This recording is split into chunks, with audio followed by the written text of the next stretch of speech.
Then, the leaf transforms into a means of transportation. Pisces explains that the space capsule is a new invention she created by combining the properties of science and plant magic.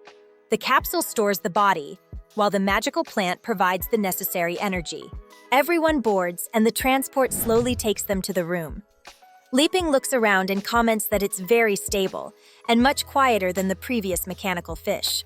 Pisces remembers Wankai, acknowledging that his creation was an enthusiastic source of inspiration for her. She also reflects that it was Elizabeth who introduced her to magic, and that the hero's mechanical dog, even after seeing it several times, remains an endless source of creative inspiration. If she's not mistaken, it represents the pinnacle of technology. The little dragon asks her master why she uses that kind of vehicle if she herself is her official mount. Pisces, with the intention of teasing her, says that after all, it's just a means of transport and, of course, can be replaced at any time. Amelia, annoyed by the comment, curses the girl and asks if she dares to take her place, while they both stare at each other tensely. The queen asks them not to waste time and to go to the room at once. Internally, she reflects that once they arrive, no one will be able to interrupt her moment alone with Lepping. Pisces speeds up the flight, and Lepping is impressed to see various attractions along the way. The guide tells them that those are floating islands with different themed hot springs. She informs them that if they want to visit any, they just have to call her. She also indicates that they are already approaching the room assigned to them. Lepping thanks Pisces with a smile, excited by the idea of enjoying the place.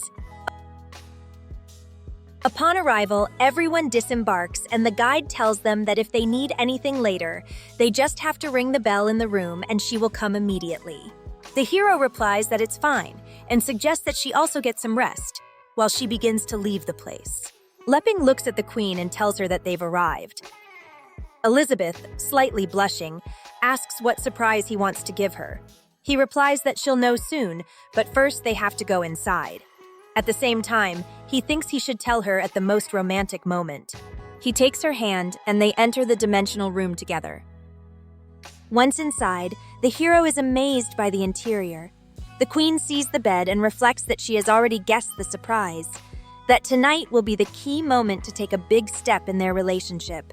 She begins to imagine the intimate scene between them, until Amelia interrupts the fantasy by jumping onto the bed, saying it's very comfy and pleasant, and that tonight she will sleep there with her master.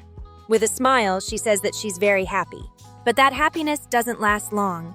Suddenly, a blue light envelops her and she disappears, being absorbed by a somewhat familiar object. Lepping is surprised and asks if that isn't the small model he had built some time ago and left on the table. The queen, putting the Pokeball into her backpack, replies that it's nothing important. She just thought it would be convenient to bring it, as it can store Amelia's contract inside, which is very useful.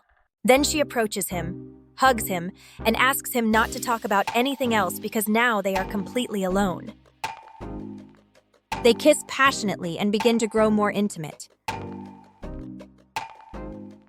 Until someone arrives. It's Annie, who interrupts the loving couple. Upon seeing them, she greets them politely.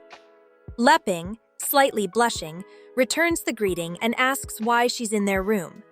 The girl replies that since she knows nothing about architecture or construction, she volunteered to clean. She was just cleaning the bathroom.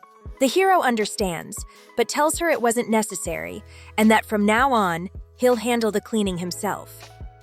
Annie, confused, asks if she did something wrong. She reflects that the bed is already unmade, even though they haven't slept yet, and wonders if they weren't satisfied with her work. Then she apologizes and explains that she tried to imitate Lepping's sewing techniques for the bed, the sheets, and the pillows, but she knows there's a big difference.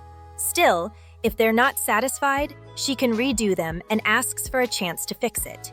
Lepping tells her it's not necessary, that she did very well, but she just arrived at an inconvenient moment. At that moment, the queen yells for her to stop, scaring both Lepping and Annie. She slowly approaches the girl and asks how many times they're going to repeat that scene, and if they're not bored of it. Annie, nervous about the approach, insists that she doesn't understand if she did something wrong. The queen places her hand on Annie's head and asks if she wants a blessing. She explains that for something so simple, she doesn't need Lepping to teach her anything, because she, as the demon queen, will take care of it. She then activates her power, the Demon King's blessing, which causes a complete transformation in Annie. Lepping watches in astonishment and asks if she'll be okay, seeing that the power granted completely transforms her physique. Elizabeth has fully activated Jimji's lineage within Annie.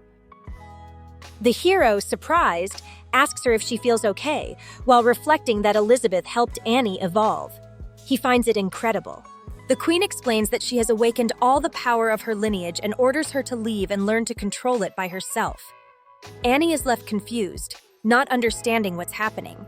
But Elizabeth has no patience. Using her power, she makes Annie's broom fly through the air, throwing her away, telling her to stop saying nonsense and to leave, expelling her far from the room.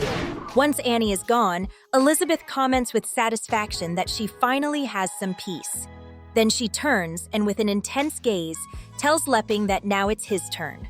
The young man, confused, asks her to wait a bit and not be so impulsive, while slowly stepping back.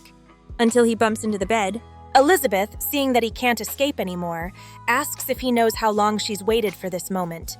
She gently pushes him onto the bed, moves even closer, and says that now no one can interrupt them. Already on top of him, she demands that he stop stalling and asks where the surprise he prepared for her is. Lepping, nervous about the situation and her closeness, wonders if she has discovered his plan to propose. But his thoughts are interrupted when the queen firmly demands that he give her the surprise right now. Getting even closer,